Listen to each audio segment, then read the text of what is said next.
You've probably seen the phrase, the Great Reset, floating around. Maybe you've seen it online, or in the news, or in some pretty heated comment sections. It's a term that gets thrown around a lot, but what does it actually mean?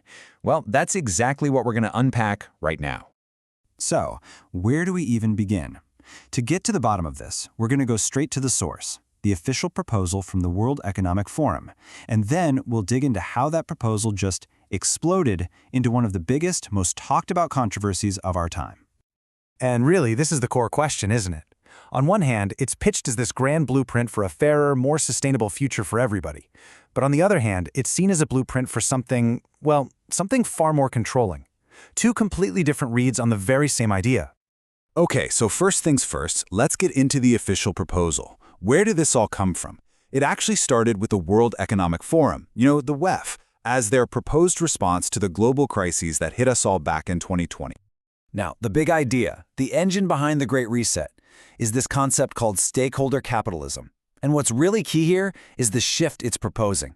For decades, the dominant idea in business was that a company's one and only job was to make money for its shareholders. Period. Stakeholder capitalism turns that on its head.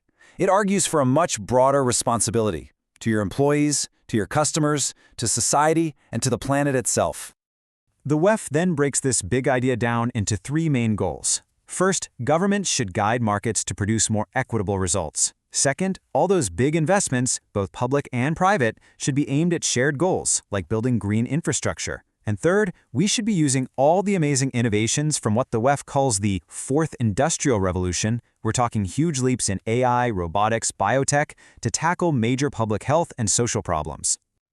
I mean, on the surface, those goals sound pretty ambitious, right? You could even say they sound noble. So how in the world did this proposal for a better world become such a flashpoint for intense suspicion and debate? Let's flip the coin and look at the other side of the story. And this is where it all gets really complicated.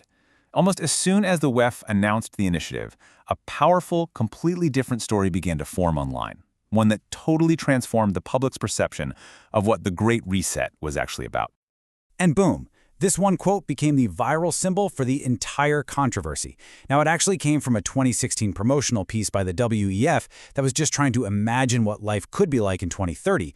But for critics, this wasn't some prediction, this was a threat. It was proof to them that the Great Reset was about taking things away from you, not making things better. And the spread was unbelievably fast. Just look at this timeline. The initiative gets announced in June of 2020. By the end of that same year, it was a massive topic online. And by 2021, it had gone completely mainstream, basically becoming a catch-all phrase for all kinds of fears about global elites, loss of freedom, and corporate power. All right, so let's really put these two narratives side by side.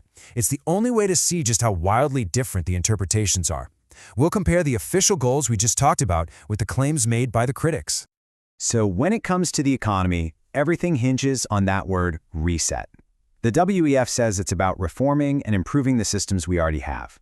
But critics, they hear reset and they think controlled demolition. They see it as a plan to intentionally crash the global economy just to build some new, centrally controlled system from the ashes. Now, this part is really interesting, the whole idea of governance. The WEF talks about public-private cooperation, getting big companies and governments to work together on huge challenges like climate change. The conspiratorial claim sees this not as cooperation, but as a hostile takeover, the creation of a single, all-powerful, unelected global government that would call all the shots, erasing national borders and any kind of democratic say. And that brings us right back to that infamous quote. The WEF's idea was about a sharing or access economy, like using Uber instead of owning a car, or streaming on Spotify instead of buying CDs. The counter-narrative takes this idea to the absolute extreme. A future where the very idea of private property is wiped out for everyday people, while a tiny elite class owns and controls everything. Okay, so we have two radically different stories about the same three words. Why does understanding this whole clash actually matter? What's the so what factor here? You see, the Great Reset controversy is so much more than just an online debate. It's a perfect case study in how information and misinformation can spread in our digital world. It shines a massive spotlight on a deep and growing distrust in global institutions like the WEF. And it shows how a complicated, jargon-filled proposal can get boiled down into a simple, powerful, and incredibly polarizing slogan that ends up influencing real-world politics. So in the end, we're left with this question.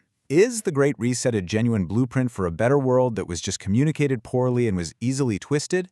Or is the controversy it created the real story here, a powerful event that exposed a fundamental breakdown of trust between the public and global elites?